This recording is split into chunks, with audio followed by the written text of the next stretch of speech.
The historical context of the nuclear arms race during the Cold War is integral to understanding the development of formidable weapons such as the Tsar Bomba.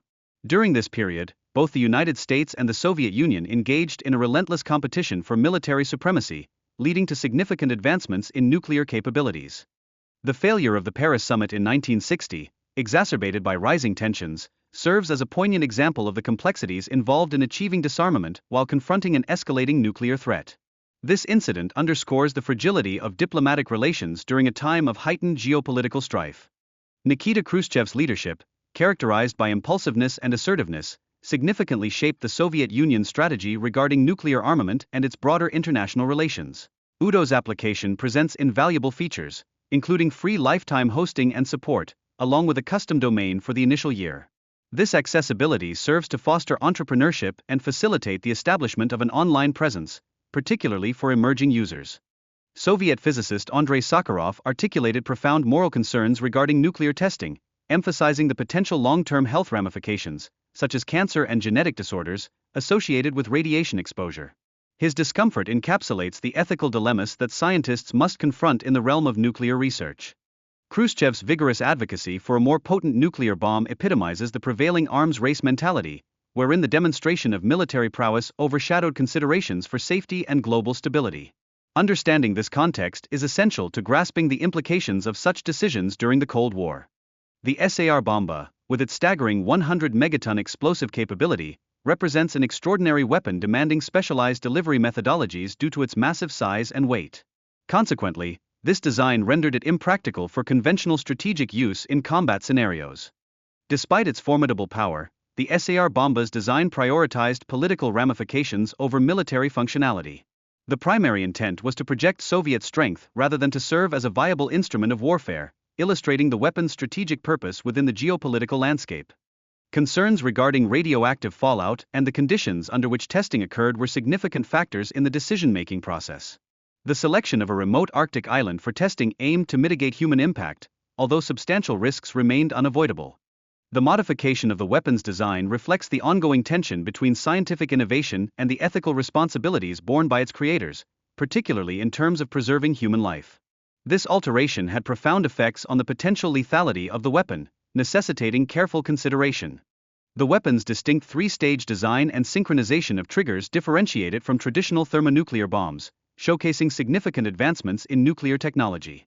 This intricate complexity further amplifies the destructive potential inherent in such a weapon. The aftermath of the weapon's detonation starkly illustrates the extensive physical devastation wrought by nuclear explosions, with Ground Zero entirely obliterated and a vast expanse transformed into an inhospitable landscape. This serves as a sobering reminder of the catastrophic consequences associated with nuclear warfare. The shock wave generated by the Tsar Bomba reverberated around the globe multiple times, inflicting damage even in distant locales such as New Zealand and Finland. This phenomenon underscores the bomb's extraordinary power and its far-reaching implications. Despite its unparalleled destructive capacity, the Tsar Bomba produced relatively low levels of radioactive fallout due to the fireballs never having made contact with the ground. This characteristic positioned it among the cleaner nuclear devices ever detonated. However, the aftermath of the detonation revealed alarming levels of radiation exposure among populations in proximity to the test site, leading to a surge in health complications. This situation was further aggravated by the Soviet Union's attempts to conceal incidents of radiation sickness, highlighting the dire consequences of the detonation. Nikita Khrushchev's bold demands for an apology from President Eisenhower underlined the delicate state of diplomatic relations, illuminating the ever-present threat of conflict between these superpowers. While a temporary ban on nuclear testing stalls innovation, both nations shift their focus toward stockpiling existing arsenals, sidelining the potential for peace-driven technological advancement. Amidst these developments, UDO's platform emerges, offering free hosting and support alongside custom domains. This initiative reflects the rising accessibility of digital tools, empowering entrepreneurs and promoting website creation. Soviet scientist Andrei Sakharov grapples with a moral dilemma, shedding light on the profound human costs of nuclear testing. His advocacy highlights the severe health risks tied to radiation exposure, challenging the prevailing mentality of the arms race. The relentless pursuit of a 100 megaton bomb epitomizes the extreme lengths to which nations strive for dominance during the Cold War.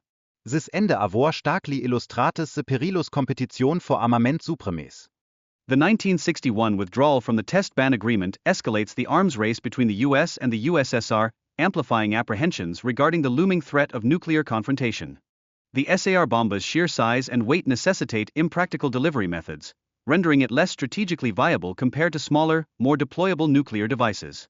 Concerns surrounding radioactive fallout and its unpredictable consequences during tests provoke ethical debates regarding the ramifications of wielding such destructive power.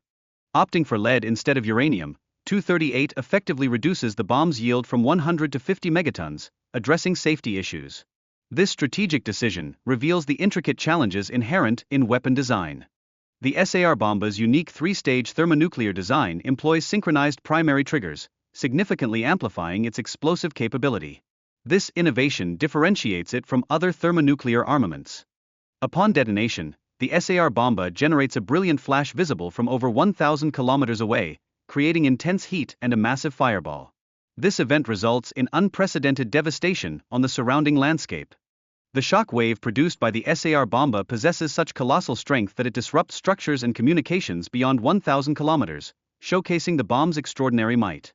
While the explosion itself did not result in immediate fatalities, the lingering radiation exposure spawns long-term health complications among nearby populations, including a rise in chromosomal diseases. The international backlash against the Tsar Bomba test fuels the movement for nuclear disarmament, ultimately leading to the establishment of the Partial Nuclear Test Ban Treaty in 1963.